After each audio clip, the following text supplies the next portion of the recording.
Hey y'all, it's me, Shaw360, and yes, this is my long-awaited review of Kingdom Legendary War. I know that I should have delivered this days ago because the first episode aired on the 1st of April, but I have this group that I watch Kingdom with, and we were supposed to watch it on Sunday, but instead we did our verses, and then we just watched the performances, and this week is actually my last full week at my current job, so I've spent the time trying to get everything wrapped up there, so it took me a while to watch this first episode.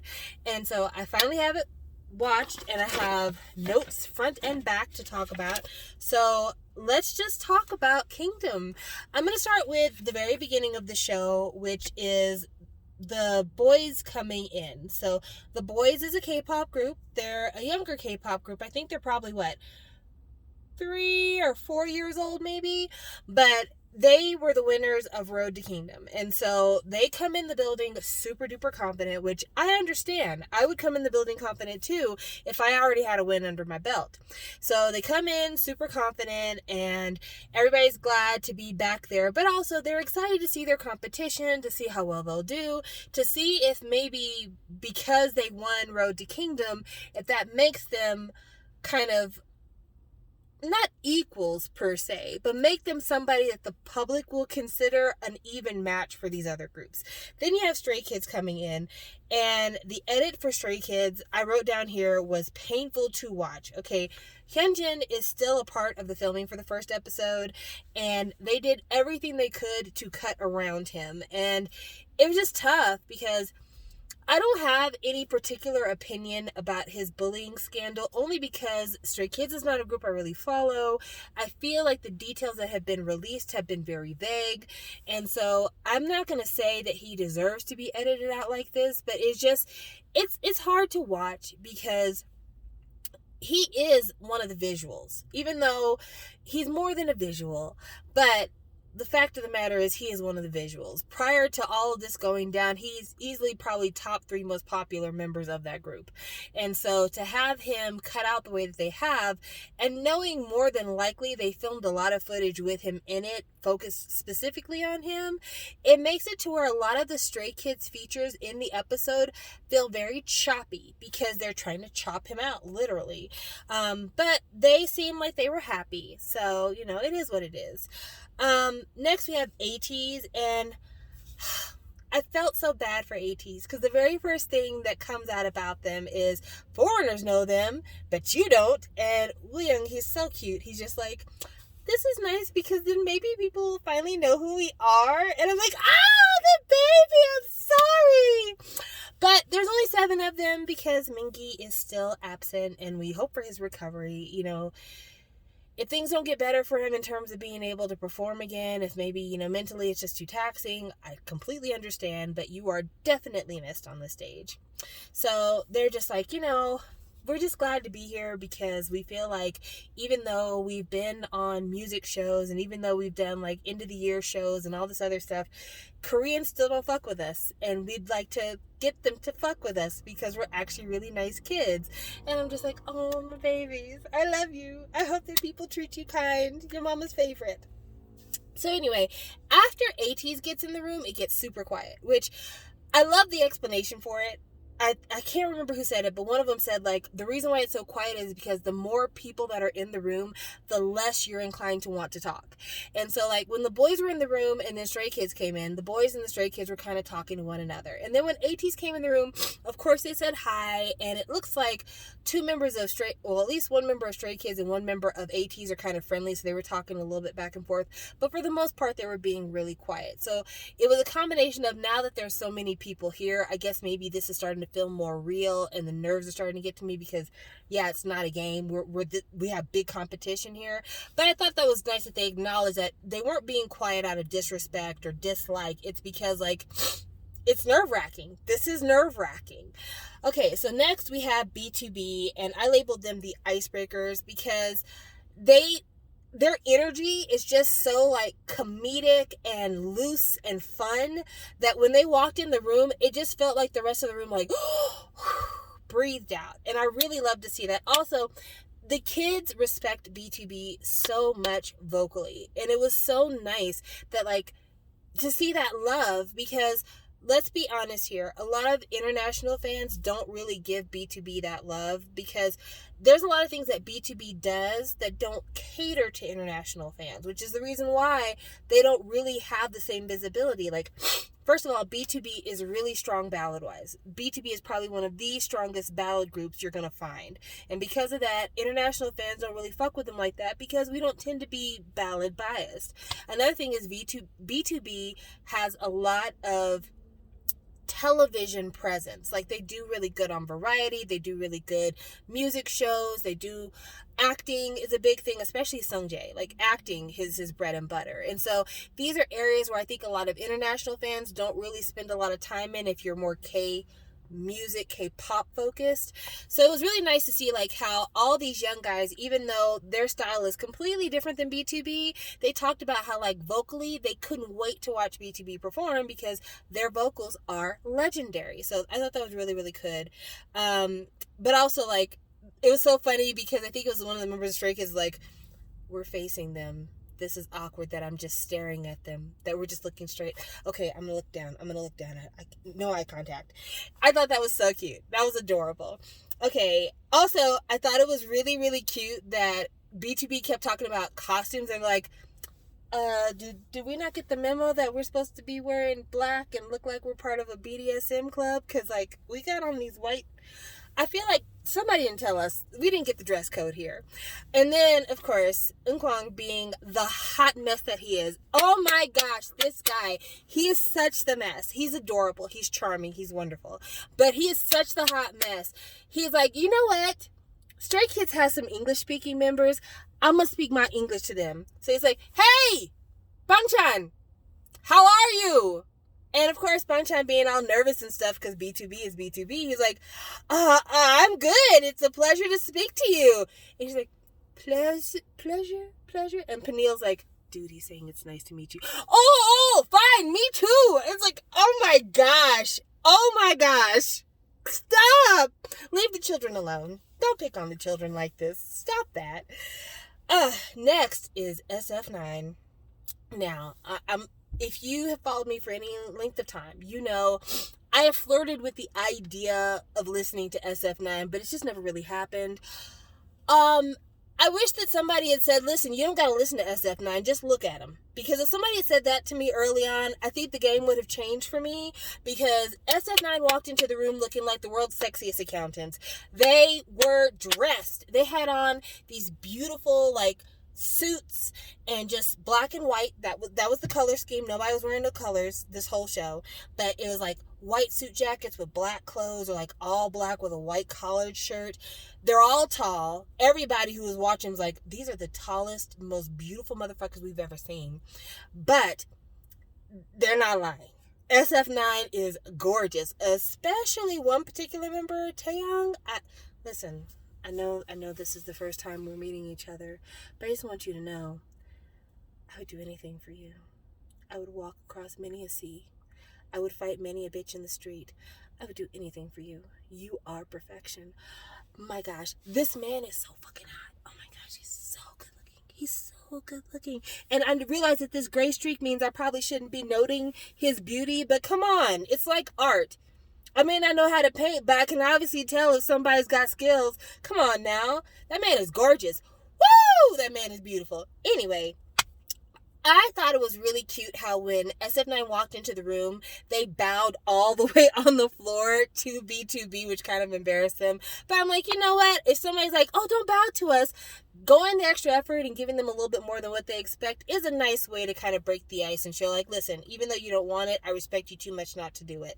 And then also like listening to SF9's story. Again, they're not a group that I've listened to very much. There's really only one song I know by them, or that I remember hearing specifically, and it was the song they end up performing, and I think there's another song, can't remember it now, but anyway, I didn't know that SF9 is more known in Korea for their individual activities than as a group. Even though they have had music show wins before, it's just they have never had big notoriety for being a member of SF9. They're more known for like their individual stuff. And I mean, I can see why, because they're all models, they're all tall, they're all gorgeous. I mean, honestly, they look like they don't need SF9. They just need to like breathe and the world will fall at their feet. But it's cool that even though they're not known for their group activities and they're all finding individual success, they care enough about being in their group to be on this show. And I really like that. I like the fact that, you know, the teamwork and the camaraderie means so much to them. Okay, so next we have Icon. And man, if there was one word that the entire room would have used to talk about Icon, it would have been cool. Like, cool and debak. That was the main thing that you heard the whole time. And, you know, the kiddos love YG, of course, because YG is the label in Korea. Well, used to be. Hello, Hybe. But YG was the premium label in Korea for so many years. So many of these kids grew up on Big Bang and grew up wanting to be a YG artist. And Icon very much falls into that kind of YG mold. So for a lot of these young kids, prior to them getting in their own groups and debuting, they were like, man, if I was going to do a concept, I'd want to do something like Icon. So it makes sense that they'd be so impressed with them. But, you know, Icon didn't really seem like they were as familiar with everybody else in the room. And a lot of that has to do with YG's relationship with MNET and other music shows. As much as Icon tours and as much as Icon releases music and everything else, they don't spend a lot of time on music shows. Usually YG artists maybe do a week, 2 weeks of music shows, and then they're done. They don't do no more. And so a lot of the kids are seeing Icon for the first time. They're experiencing Icon for the first time in person, or at least that close for an extended period of time, because YG really does kind of keep to themselves. And I'm wondering how this is going to impact Icon's edit, because I did notice throughout the show it felt like Icon's edit wasn't as nice as the edit that Stray Kids got or the edit that ATEEZ got. I think out of everyone on this show, the top 3 acts with the kindest, most flattering edits were ATEEZ, Stray Kids, and B2B. B2B because they literally bring the attention on themselves with their personalities. But like ATEEZ, they really emphasize the fact that they're such a young group and they're trying so hard to get noticed. And then with Stray Kids, it was about how friendly and kind Stray Kids is to other people. Like every time somebody performed, it seemed like Stray Kids was the first people to be like, yes, they're back. Like that was them. And so yeah, I wonder how much of the kind of friction between YG and MNET is going to show up in the editing and how that's going to fare for them in terms of public opinion. I do not know the results of this week because I haven't watched the next episode and I've stayed away from spoilers. But yeah, I'm wondering how this edit is going to affect Icon. Next we have everyone kind of hyping themselves up to perform, because at this point in the game, TVXQ haven't arrived yet, so everybody's kind of like, oh man, we're really here, everybody's in the room, we're really about to do this, we're really about to get on stage. And then TVXQ walks in, and of course everyone's like hard eyes for TVXQ, because I mean, they are who they are. I was surprised how little Yuno was edited out at the beginning of this first episode. If you're not aware, Yuno's going through it right now publicity-wise in Korea. So, yeah, he has now dropped out of Kingdom. He's not going to be appearing on any future, like, currently airing shows. He's not a part of it, which sucks, but, you know, it is what it is. He's not the only victim of public opinion editing in this show, let's just say that. But they arrive, everybody's excited to see them, and they start trying to have banter with the contestants. And as they're having banter with like the young kids and, you know, the older groups, they go to Icon and they ask Icon about the appearance of the other groups, and Bobby says everyone looks bling bling. Bobby, can I talk to you for a minute? I want you to know that I'm not mad at you. I'm not saying this is to pick on you or to make you feel embarrassed, but bling bling was a term that was popular when I was in high school / college, because Lil Wayne had a song with the Hot Boys called Bling Bling. Every time I come around your city, bling bling. It's been a long time since bling bling was a part of popular culture. I would prefer for you to put that away, maybe spend some time in the States, get around some young people, learn current slang, because I need you to not encourage Korea to bring back bling bling. I need you to help Korea kill off swag. I need you just to assist us in moving the culture forward here. That's all. Good job. All right. So, according to TVXQ, there are going to be 4 performances throughout the season. It's not going to be an elimination type thing like Road to Kingdom was, where like if you don't get enough points, you get kicked off the show. It is 4 performances. Everybody's going to do all 4. The winner of the entire event is going to be the person that has the most points, and you can get points through 4 different ways, and it is 25% self-evaluation. So basically, I guess it's the teams voting for each other. Next is 25% expert evaluation, which I don't know who these experts are. I really don't know. They weren't clear on that. 40% of it is fan votes. It's Korean votes plus global votes. They were not very specific about what share of that is international voting. So when the votes happened for produce for the girls, and it was like the Japanese produce, I remember there was some discrepancy between like the Japanese votes versus the Korean votes. I'm wondering if there's any discrepancy here, but I don't really know. And then 10% of the votes are going to come from like views on videos, like YouTube views. So altogether, that gives you 100% of your votes here. And whoever wins the show wins a reality/variety show, which I put in parentheses boo hiss, because I don't know, I guess a reality show is okay, but like iKON's already had a reality show / competition show. ATEEZ has had a reality show with MNET, I believe. Stray Kids has had a variety reality type show. The Boys was on Road to Kingdom. SF9, I don't think they've had a reality show, but I'm not sure because I don't know them very well. And then B2B's been all over the place. Like they're old hat when it comes to variety. So I would like to know more about this show that they win. Like, is this a show that is... I just want to know more about this. Like, is it just going to be like a day in the life following them around? Is it going to be like I Live Alone, like that kind of thing?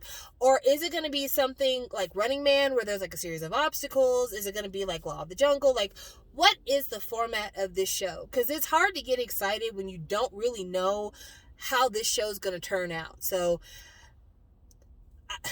I reserve my feelings for later when I find out more information. So, for those of you who don't know, the voting started the day that they filmed the show. Apparently, when they filmed those performances were broadcast live that same day, and people were able to start voting for like 4 days after those initial performances, which is why when people are watching the first episode, like, haven't I seen these performances before? Yes, you have, Susie. You're smart. But again... MNET does weird shit, and so this is one of their weird shit things that they do. Let's keep going. So their first performance has to be a song that they won a number 1 spot with. And for some groups, there's a whole bunch of number 1s. For some groups, not so much. And they get 100 seconds to perform this song. I hated that. I hated that was the rule, because most, if not all, of the groups spent some of their 100 seconds just acting. Like, they didn't even spend their 100 seconds doing like choreography or singing. Like, they didn't just like start the song and jump right into the first verse or anything like that. A lot of them spent a lot of time setting up the theatrics, and then after setting up the theatrics, they would turn around and like perform the chorus or perform the bridge, and then they'd be done. And so, I don't know, I wish that they had given them more time than that, because 100 seconds, when you think about it, that's a little bit over a minute and a half. That's a minute 40 seconds. That's not long at all. It's about as long as half of a song, but once you throw in like setup and everything else, it's really not that much time. So the first act to go is ATEEZ, which at first I'm like, oh, that's so mean that iKON chose them to be first, because they did a vote ahead of time to see like who everybody thought was like the top group, and everybody voted that iKON was the top group, so they get to go last because last is the preferred position. But ATEEZ was chosen by iKON to go first, and then ATEEZ chooses who goes after them, and so on and so forth, round robin. So ATEEZ is having problems in rehearsal. The floor is slippery. They're not used to the steady cam. They're going through it. And part of it is just a sign of inexperience. For all of the performances that ATEEZ has done on music shows, online, in concerts, everything else, they're still a relatively new group. Like, they debuted 2019, I believe. Is it 2019? 2018? Like, and then like coronavirus really fucked things up for ATEEZ, because ATEEZ has released some actually really stellar music this last year.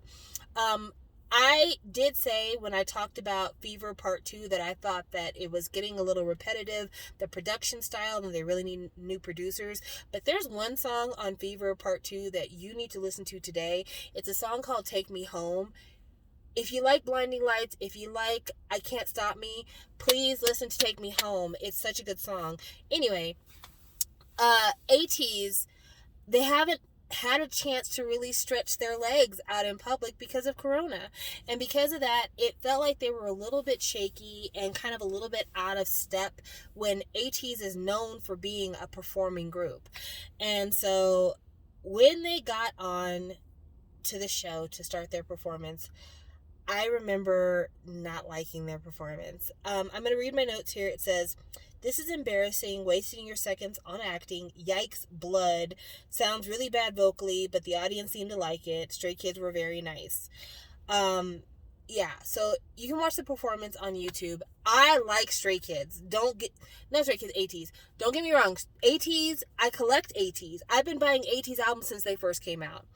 I like their music a lot, but this performance vocally was just not it. They performed Waves, and Wave is like a happy song. It's first of all, it's tropical house, if that gives you any idea of what kind of song it is. The chorus, the big keynote on the chorus is saying Hakuna Matata, but Hakuna Matata, that's how they say it, right? They totally made it dark. They totally make it like, I don't know. I guess they're trying to make it more masculine. I don't know what the deal is. But screaming Hakuna Matata in an angry way is dumb. Because if you've ever watched The Lion King, you know Hakuna Matata means no worries for the rest of your days. It's a problem-free philosophy. It's Hakuna Matata, my dude. Just I know you're in a room full of dudes and you're trying to impress upon them that you need to be taken seriously and that you're just as big and bad as they are, but like, you didn't have to do it through like throwing away the original spirit of the song. So anyway, they sounded really bad. Like if you watch the show, even though they got a really nice edit in terms of like reaction faces and stuff like that, vocally they sounded really bad. And the vocalists, their voices sound strained. The rappers, they didn't sound great. Like it wasn't all there. Now, part of that could be just team dynamics because, of course, their little motto is 8 makes 1 king, and there were only 7 of them there, and they may have had like a little nervousness about this program not having performed in a while, and the fact that they're missing a member. But yeah, I didn't think this was their best performance, and ATEEZ is capable of delivering really good performances. So I was sad to see this, but they did what they could. Everybody seemed to like them. Bobby kind of clowned them on the fact that they had a torch, but man, they held that ending pose for so long. I'm like, let that baby down. He's on people's backs. People are tired. Let him down. But anyway, I was glad to see him. And Young, I just want you to know you're incredibly precious. You're so sweet. I love you so much. And I hope things go well for you guys. Next, we have B2B. So ATEEZ chose B2B. No shade. They did it because they figured the youngest went first, so let the oldest go next. And you might have fucked up there. Because Stray Kids was super supportive of them, and everybody was like, we're so excited to hear B2B sing. And B2B, I thought that they had a really interesting mentality on the whole thing. It was kind of, when I was trying to guess who was going to be on this show and I was throwing out suggestions, a lot of people were like, why would you suggest an established group go on a show like this where they run the risk of losing to younger guys? But the way that MNET put it, it was really quite interesting. He's like, I want to pursue a dream and try something different before I get too old to do it. And I'm like, that makes a lot of sense, because being around these young guys and seeing their energy and kind of seeing what's new and trendy and going outside of your comfort zone is going to push you artistically to do more. And so I thought that was really interesting. And then, of course, Eunkwang is he's such a goofball. He's like, yeah, because I'm a baby. It's like, ugh, go home, go home. Anyway, they performed Beautiful Pain, and they had beautiful voices. Even in rehearsal, they sounded immaculate. The problem is, though, the song was a song that was released when Eunkwang was in the military. And also, let's be honest here, they've had a lot of issues with rearranging because Ilhoon's not in the group anymore. Sungjae's in the military right now. They don't have the personnel they've normally had. And it's stressful, and I feel their pain. I think a lot of groups have had to deal with, like, how do you reorganize choreography, vocals, everything when you've lost one member, much less two members. I mean, they haven't lost Sungjae, but, he's not available for a while. And so, yeah, I guess it's just they were having a tough time trying to get over that because their performance was not at all about choreo. It was all about vocals.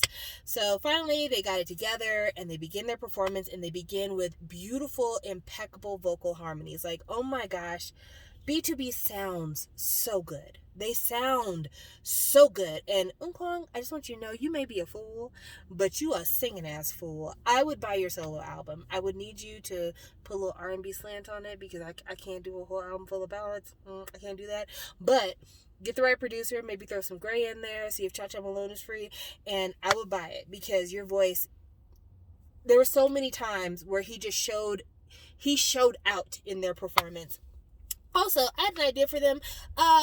Once Sungjae gets back into town, y'all should do a remake album. Y'all should take all your little old hits that you have, and you should do a re-record with, like, the current setup and put that out there. Winner did it, you could do it too.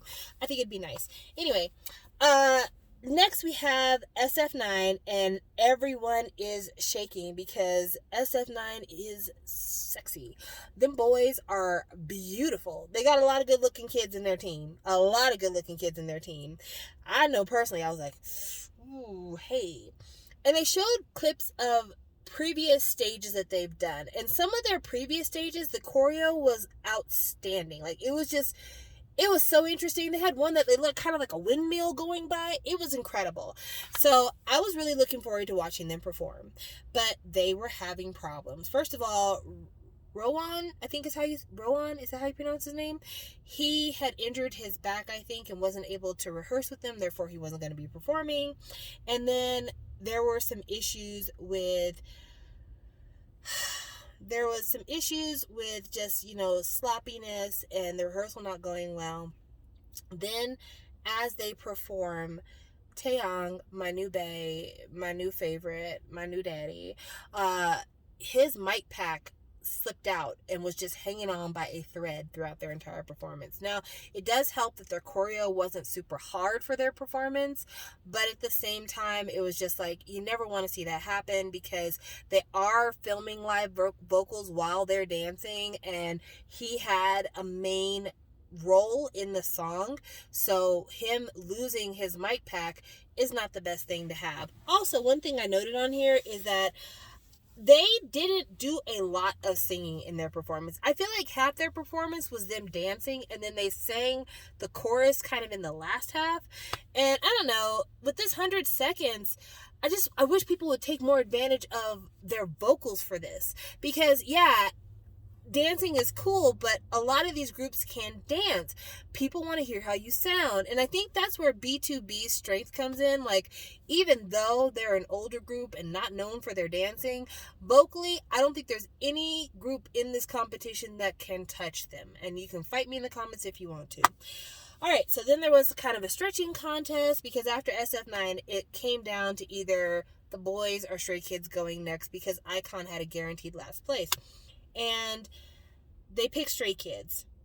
And that was kind of a strategy from SF9 because they're like, listen, I feel like we did okay, but I don't think we did the best. And the boys did win Road to Kingdom. So maybe let's let somebody follow us who is not known for winning the fucking show. How about that?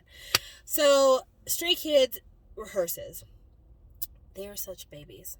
They're such babies. I highly enjoyed watching Stray Kids, their behind the scenes stuff. And like I said, they got a really good MNET edit too.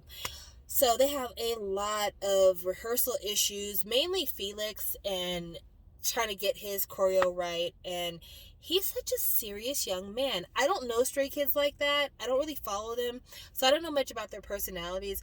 But Felix just seems like he's like a no-nonsense kid. Like, he doesn't seem like he laughs a lot. He seems like he takes everything very seriously.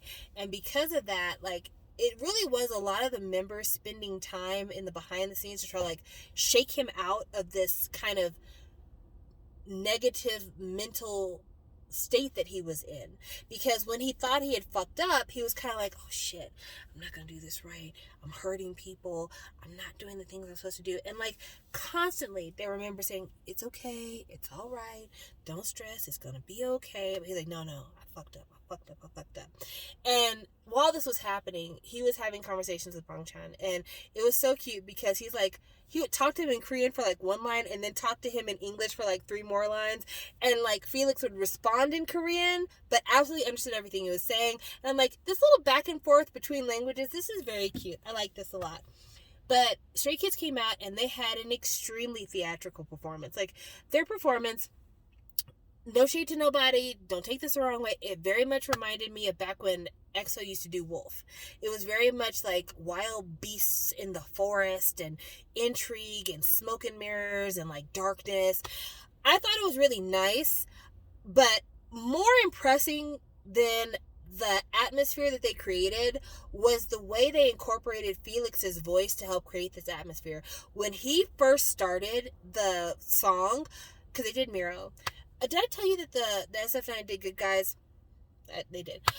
When they did Miro and Felix starts with that super deep voice, I was like, whoa, wow. Was not expecting that voice out of that face.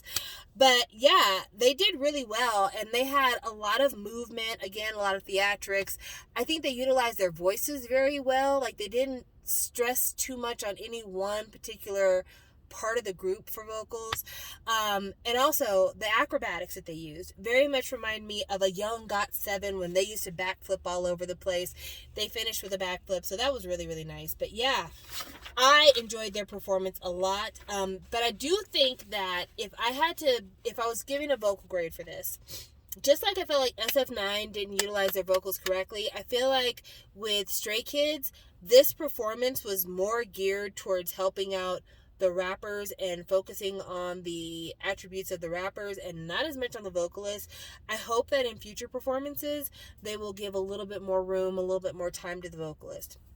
So one of the things that happened is after Stray Kids performs, the boys were like, yeah, they did really good on choreo, which is a high compliment, because even though the boys liked a lot of people's performances, I think that Stray Kids was the first group that they were like, that choreo though. And the boys, they won Road to Kingdom based on their choreography skills. So the boys get picked to go right before Icon. And the boys are very interesting because they're kind of like assassins.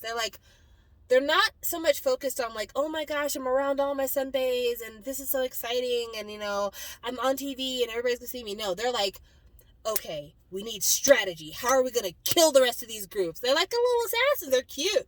But they were kind of insulted that they got picked to go like second to last because like, okay, do you not take us seriously? Do you not realize we fucking won this show last year? So like, you should be scared of us. I guess we're going to have to go out there and show you what it is you need to be scared of. So then they show them during rehearsals, and Juyeon, I think is his name, he has this big leap at the end of their performance where he gets like, he falls back and then the group pushes him forward and he like leaps over several members and lands on his feet. And he's having problems sticking the landing. And then they go back and they show that like even on Road to Kingdom, he constantly had issues like props that he couldn't find, props that didn't work on stage when they were supposed to work, losing his timing. Like it just seems like everything bad happens to this poor baby, which is unfortunate because he lucked out in the face department. That boy is beautiful. I couldn't stop looking at him. I didn't know his name for most of the show, but I'm like, who is that guy? Because he is beautiful. But yeah, he just was having a time of it. And so you go into the performance wondering, like, is he going to stick the landing this time? Is it going to be okay? I'm glad that they decided to put the props away to give him a little bit more room to focus on the movement, because I think trying to master props movement, vocals, to do all that stuff, it's a little much. It's a little much sometimes. So anyway, they get out there and the boys, in my opinion, had the best performance of the night. Like, the best performance. It was the perfect mix of performance and vocals. I put that on my notes. I said the ballet lines that they used were immaculate. I think that even though they had these really dark costumes, by doing these beautiful elongated ballet lines, it just added more texture and more depth to their performance. And we need more graceful movement in K-pop. Honestly, like, I get that K-pop tries to emulate a lot of, like, what's popular, what's the now, what's pop culture, but also it's still art, and throw a little bit more art into it. Why not? More classical forms. Why not? But I just, that fall push movement at the end, it was a gorgeous performance. It was beautiful. Like, they absolutely showed why it was they won Road to Kingdom, because they murdered that performance. The song that they did was The Stealer. I want to make sure I tell you that, because I think I forgot to tell the songs earlier. But yeah, they murdered that stage. They were so good. And then lastly, we had Icon, who everybody calls the survival show veterans, which is true. In fact, Bobby's been on 5 survival shows. This is his 6th one. That's crazy. But yeah, no, this is his 5th one. Yeah. It was crazy because Icon, for all of their survival shows and everything else, there was one member who used to be with them.